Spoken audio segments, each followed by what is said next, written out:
again, this gets a little down into the weeds. Bill and I kind of groove on this stuff, but I'm sure nobody else really cares a whole lot. But we have several rules that are applying to how these are interpreted. Rule 78, for instance, has is based on the compliance with the class rules and the certificates. This gives the rule in terms of providing a certificate, providing measurements and so on for a given class. I guess the upshot of it, Bill, correct me if I'm wrong, or if you want to expand on Rule 78, is that a boat can be given a chance to produce a certificate, can race and be given a chance to produce a certificate at, well, I guess a later date or a later time. Do you want to expand on Rule 78, or is that?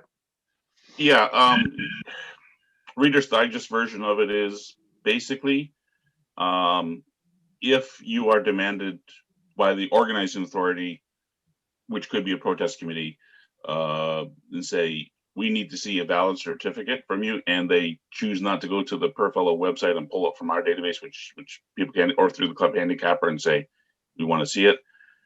If they say we want to see your valid certificate, the rule now allows a little bit of flexibility in that you have till the end of the event, regatta, the end of the event to produce this certificate, produce a copy of it.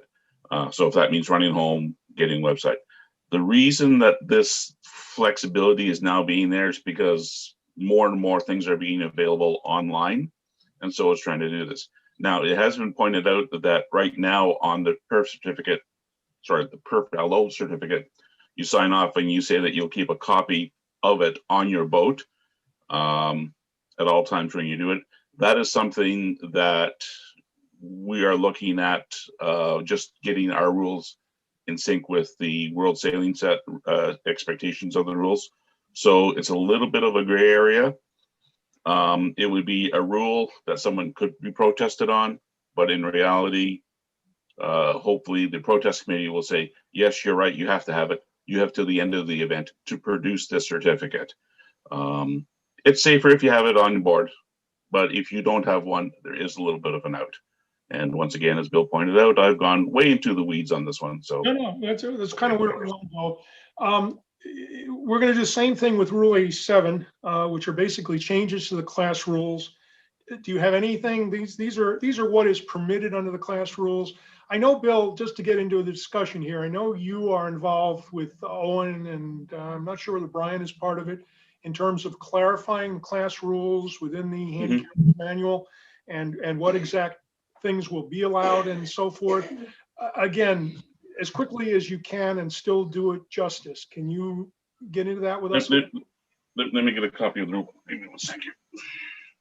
Okay, 87. Notice of race may change a class rule only when the class rules permit it.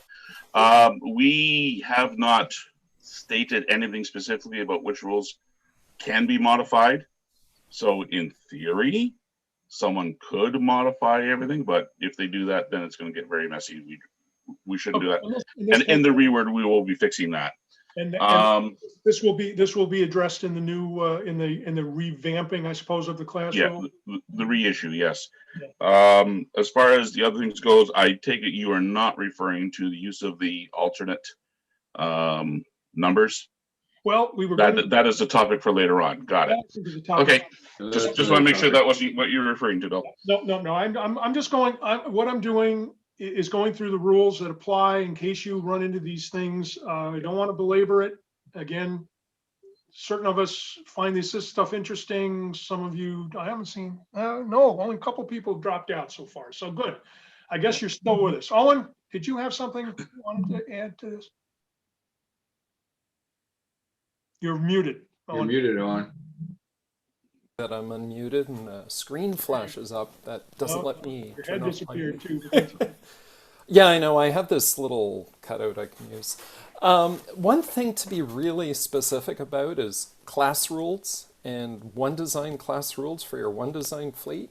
If you look over my left shoulder, you may notice that the picture of my boat has no outboard on the back end of it.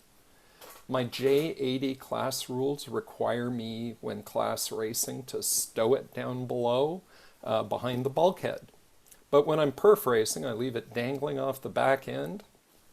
Why? Someone might say, hey, you don't have your motor on board. And the answer is, yeah, I need it to get in and out. I'm not that good of a sailor. But don't confuse your One Design rules with our perf rules. But when we call you a One Design fleet, we're just saying you don't have to measure your sails. If I bob my head over here, in this corner, there's a nice little sticker from the J80 Class Association that says my sail conforms to the class requirements. One actually little interesting tidbit I'll throw in. We care about how big your sail is, and we use measurements to determine it. Many classes don't really care. They give you one dimension. So my 80 class says your luff is allowed to be 40.03 feet, and one other little constraint to it. So in theory, I could have a sail that measures differently on every boat in the J80 fleet, but it's still less than 65 square meters. Allison just had a little note pop up as well, in that it indicated too that you have to be a member of the One Design class in order for the One Design rating to apply. That's correct. That's an So you can't just have the J80 and say, okay, everything's cool. You have to be a paying member of the individual class in order for this to apply. Am I interpreting that correctly, Owen or Bill? That's actually a very good question, because when you have your perf certificate, you're a member of the perf class, and our ODR rules say your boat conforms to the class rules. So that one That would be applying to a measured boat. So for that's instance, correct. That the certificate from the class would indicate that your boat is properly measured for that class, therefore Perf Lake Ontario. Okay, we don't want to Got it, Bill. but that's fine. That's interesting. And I know the One Design specification pops up all the time. I don't know how many boats are actually part of that, of our 1,500 boats, but it seems to be a topic that is discussed widely.